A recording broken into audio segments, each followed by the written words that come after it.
Je 40, chcem pozrieť ešte jedno video, takže komu sa tu nechce byť, ďakujem, že ste tu boli doteraz. Komu sa tu chce byť, tak ideme pretrpeť jedno video. To je tomu Projekt Z, v tej novej hričke jedné, čo máme v zozname.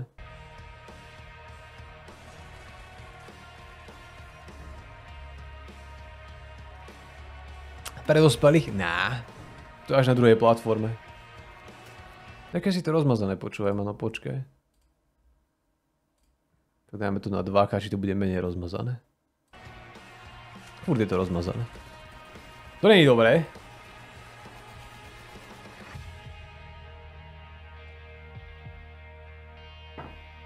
Hello survivors, long time no see. Welcome to Devlog 8 of Projekt Z Beyond Order. I know we have been silent for a long time, but we need to put our heads down to fully focus on making the game. And after some internal discussions, we feel like it's the best for the game to have some more time for additional polishing. We hope you understand. We just want to release a game that is up to our own standards, and since we are still a very small and new team working on such a huge project, we really need the time. However, since we don't want you to wait for too Podľa mňa to nebude dobré na začiatku, ale ak tam bude dobrý potenciál, tak som za. To apply as a playtester in our closed testing environment. But please keep in mind that those tests will stay under NDA. Prišiel mi ináč ponúka ísť do takéhoto playtestu, ale ja nemám čas proste hrať mimo stream, tak som to nezobral. Takže dúfam, že aj napriek tomu sa dostaneme do tej spolupráce. Keď to bude akože otvorené. For the time being. Well, a lot has happened since the last devlog, and we wanted to thank Maximum Entertainment and our fans for putting so Lepšia ako ruská angličtina. No ste reálne title. much faith into the game. During the last Gamescom, we Kto vie, či sú had the Nemci? chance to Ja let neviem, attendees čo play sú Projekt zač. Z Beyond Order at our booth for the first time, and seeing so much positive feedback from you guys really showed us that we have something special here. We also wanted to say thank you to the Indie Arena and Unity for giving us the Best Game Made with Unity award during Gamescom. Alongside that, we even got nominated as most anticipated game from Aj Unity trička majú during pekné. the 16th Unity Awards event. But now, let me show you what we've been working on lately. Let's start with something big. Over the last few months, we have made some drastic changes to the game design again to make it more consistent overall. The first thing we touched was the hideout. After much internal playtesting, we felt the building system just didn't fit with the overall design of the game. We also saw many players of our focus group not even using it, so we removed it and replaced it with a more fitting design. All structures in the hideout now have a reserved spot, meaning that when a player wants to build something, he can choose between those spots and build a shop in one of those building areas via the construction board. This change alone gave us many opportunities to improve the hideout in other ways, since we were limited by the player's ability to build and dismantle everything. After that change, we focused on redesigning the hideout's visuals and features in some ways. To budovanie sa to mi give nerobí už everything teraz. more life. For instance, Ja dúfam, že to every nebudem story musieť NPC robiť. now has its Že to own nebude section nejaká podstatná that fits its záležitosť. narrative background. Another instance is the tutorial when joining the hideout for the first time. Since we developers can now build freely in the hideout without thinking about the player dismantling everything, we added a shooting range to Sniperovi the isto hideout nie. that is not only super helpful for the tutorials, but also a great testing ground when you want to check out the weapons you just built at the workbench. Those design changes were definitely necessary. Malo by to byť, hruškár, že ty sa nejako dostaneš na opustený ostrov, kde sú proste, kde sa robili nejaké nacistické pokusy a sú tam proste nacistickí zombáci a snažíš sa tam prežiť a nejako sa dostať odtiaľ. A počas toho, ja neviem, proste máš nejakú bázu evidentne, ktorú buduješ a zveľaďuješ. Neviem, či tam má byť aj nejaký príbeh. Ako keď som sa do toho ja ešte tak trošku šprtal, tak celá pointa toho bola, že to bude viac menej otvorený svet a budeš si len zbierať suroviny a snažiť sa nejako prežiť a nazbierať veci na to, aby si odišiel. Ja som to tak chápal, hej, keď som to prvýkrát vyčítal. Tak som to prvýkrát chápal.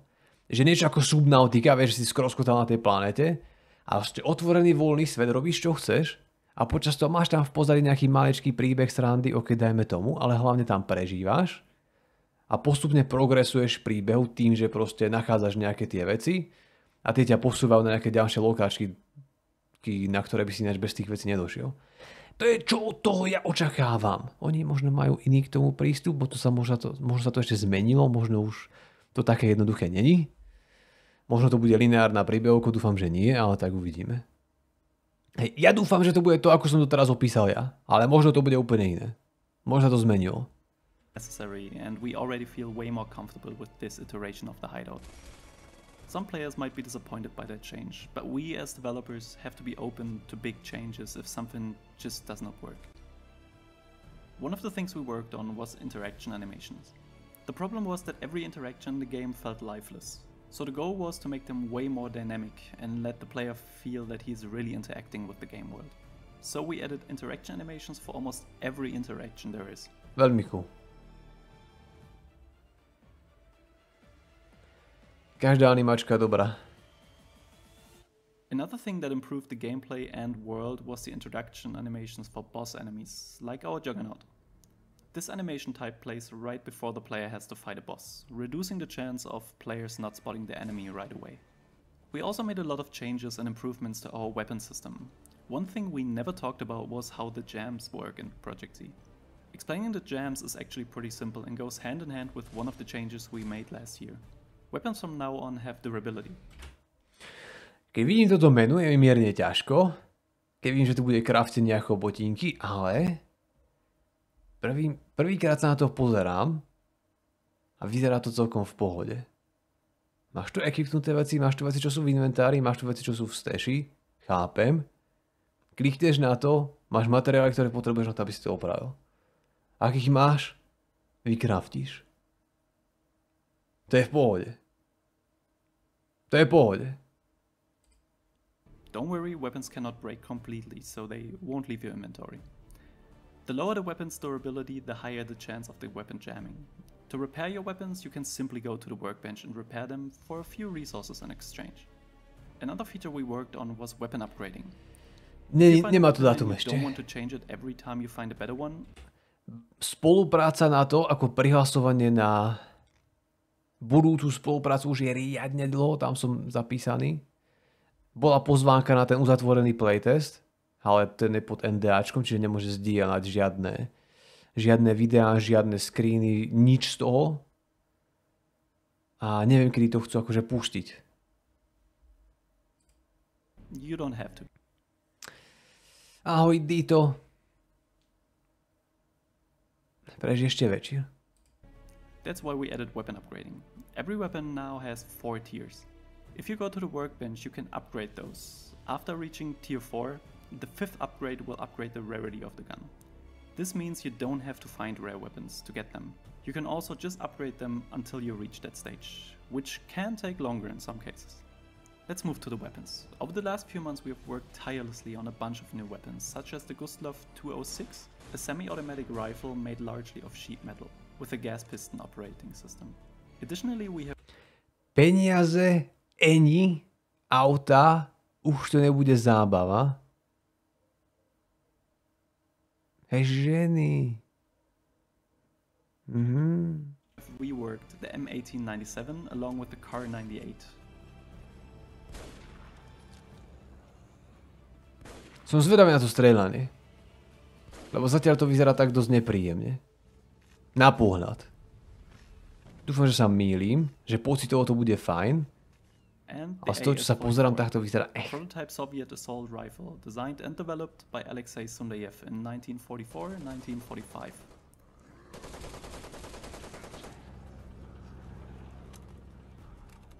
We have also added the good old MG42, along with an overheating system that requires changing the barrels if you shoot for too long.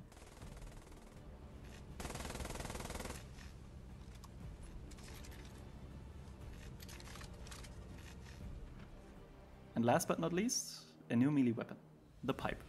It's a pipe.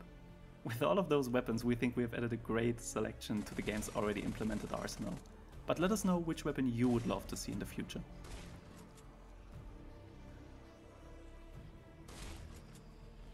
The zombies are another thing Ako to MGčko vyzerá riadne. since they are the focal point of Projekt Z Beyond Order.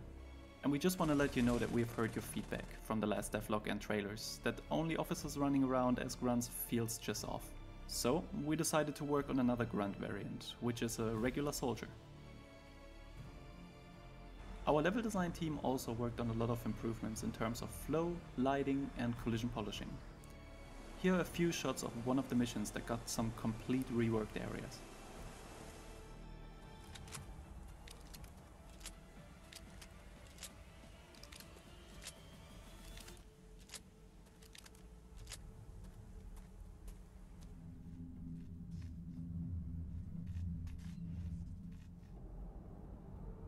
Sniperili zombies ani nie.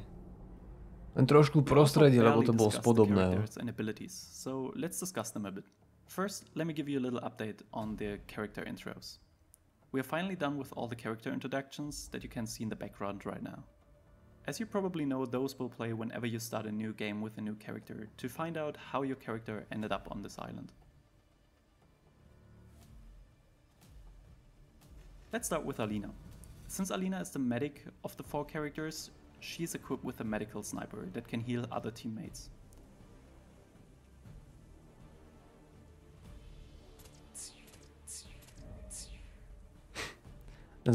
She also has the ability to heal herself.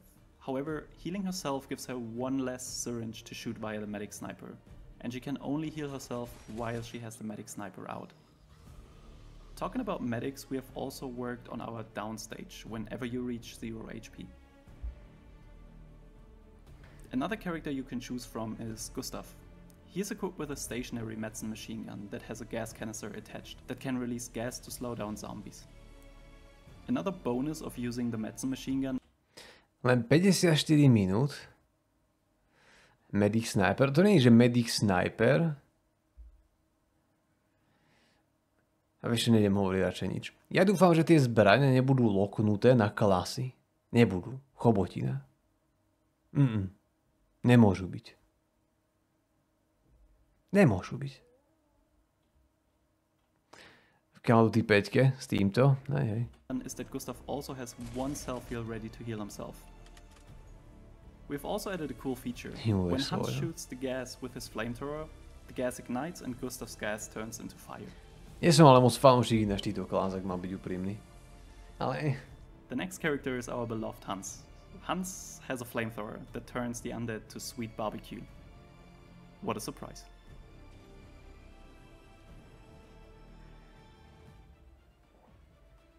Curtis is the last character in our roster. He's equipped with a flare gun that can place traps to block off some paths. He's perfect for people who prefer to play alone.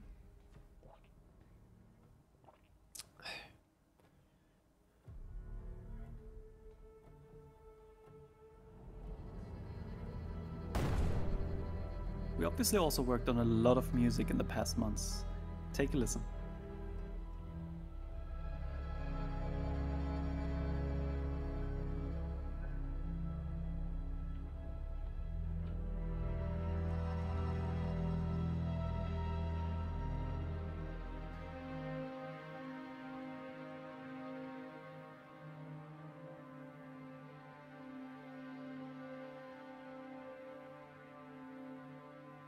Strašne veľa animačiek tam je a strašne veľa cinematikov. Again, I wanted to thank our entire community and partners for putting so much faith in. Dúfam, že to nebude fakt lineárna co-op strieľačka. The excitement you have to play Projekt Z Beyond Order. We cannot wait to see you guys play together with us and kill the undead. With that being said, we will see each other very soon with some more exciting footage of Projekt Z Beyond Order. Auf Wiedersehen. Fakt dúfam, že to nebude lineárna strieľačka. Že to nezmenili ten pôvodný koncept. No mi to tak mierne trošku smrdí tým z toho traileru. Trošilinku. A dúfam, že sa mýlim.